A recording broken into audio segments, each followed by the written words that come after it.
Bismillahirrahmanirrahim. Assalamualaikum warahmatullahi wabarakatuh. Teman-teman, kita berjumpa lagi. Insya Allah, kali ini kita akan membahas tentang kitab-kitab Allah. Sebelumnya, mari kita berdoa terlebih dahulu. Bismillahirrahmanirrahim. Rabbi zidni ilma warzuqni fahma.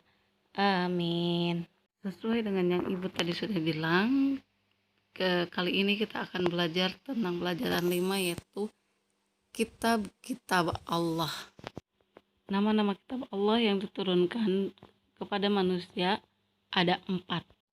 Kita sebagai seorang muslim harus percaya adanya kitab Allah.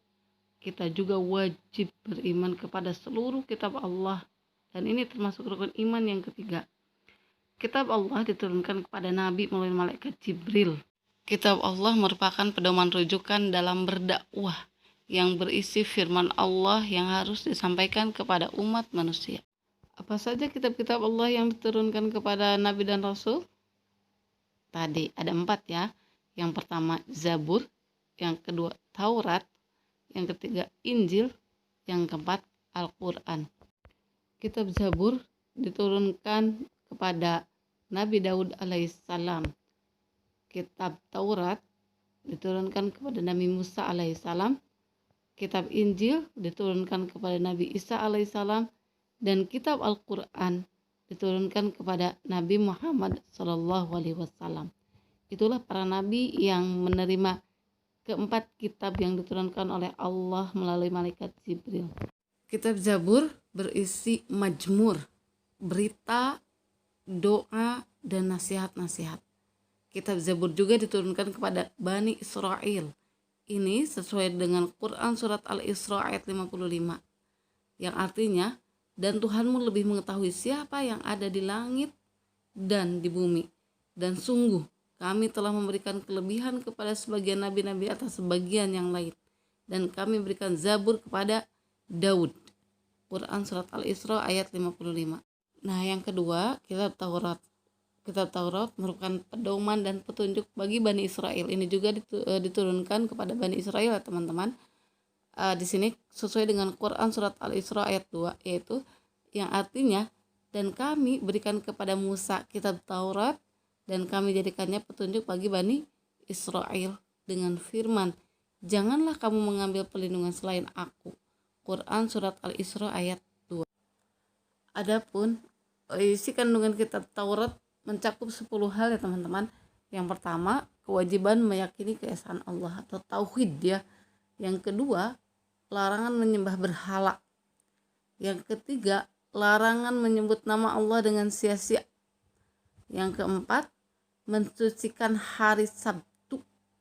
Yang kelima, menghormati kedua orang tua. Yang keenam, larangan membunuh sesama manusia tanpa alasan yang benar. Gak boleh ya kita membunuh seseorang tanpa alasan benar. Yang ketujuh, larangan berbuat zina. Yang kedelapan, larangan mencuri. Yang kesembilan, larangan saksi palsu. Yang kesepuluh, larangan mengambil hak orang lain. Nah, itu inti dari ajaran kitab Taurat. Intinya sama ya dengan kitab-kitab yang lainnya, adalah berisi tentang larangan berbuat zalim. Yang selanjutnya adalah kitab Injil. Kitab Injil merupakan penyempurnaan kitab Taurat. Kehidupan Bani Israel telah menyimpang dari ajaran Allah.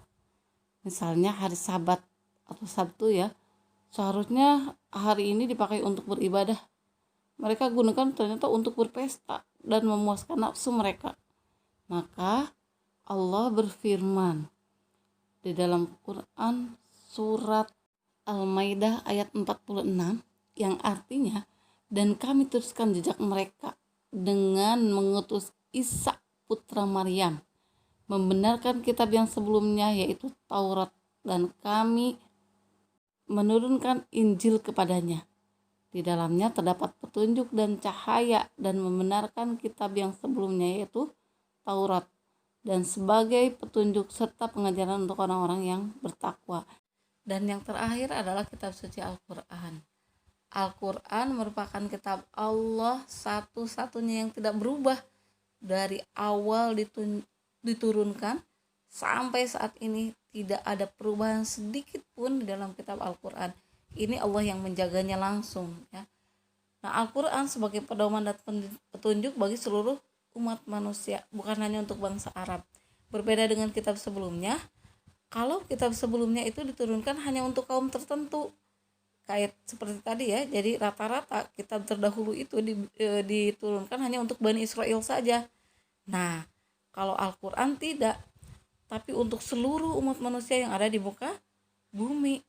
Ini dijelaskan oleh Allah dalam Quran surat Al-Furqan ayat 1, yang artinya Maha suci Allah yang telah menurunkan Furqan atau Al-Quran kepada hambanya Nabi Muhammad agar dia menjadi pemberi peringatan kepada seluruh alam. Ini di sini termasuk juga jin dan manusia. Quran surat Al-Furqan ayat 1. Nah, itulah teman-teman ya, kitab-kitab Allah yang diturunkan. Jadi intinya kitab-kitab Allah yang diturunkan itu adalah sebagai pedoman bagi manusia. Dan kitab-kitab satu dengan yang lainnya itu saling melengkapi ya. Seperti kitab Zabur disempurnakan oleh kitab Taurat ya.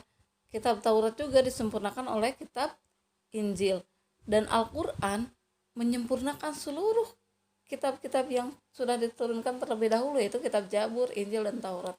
Jadi semua terangkum dalam Al-Quran dan itu disempurnakan ya. Begitulah teman-teman pelajaran untuk hari ini. Insya Allah pekan depan kita akan tetap membahas masalah kitab-kitab Allah. Cuman nanti untuk pekan depan kita akan fokus ke kitab Al-Quran. Adapun untuk tugas, kerjakan buku paket halaman 38 yang uji diri ya. Ini tidak untuk dikirimkan, jadi cukup dikerjakan saja oleh teman-teman di buku paketnya sebagai latihan. Sampai jumpa pekan depan. Billahi taufiq wal hidayah. Wassalamualaikum warahmatullahi wabarakatuh. Sampai ketemu.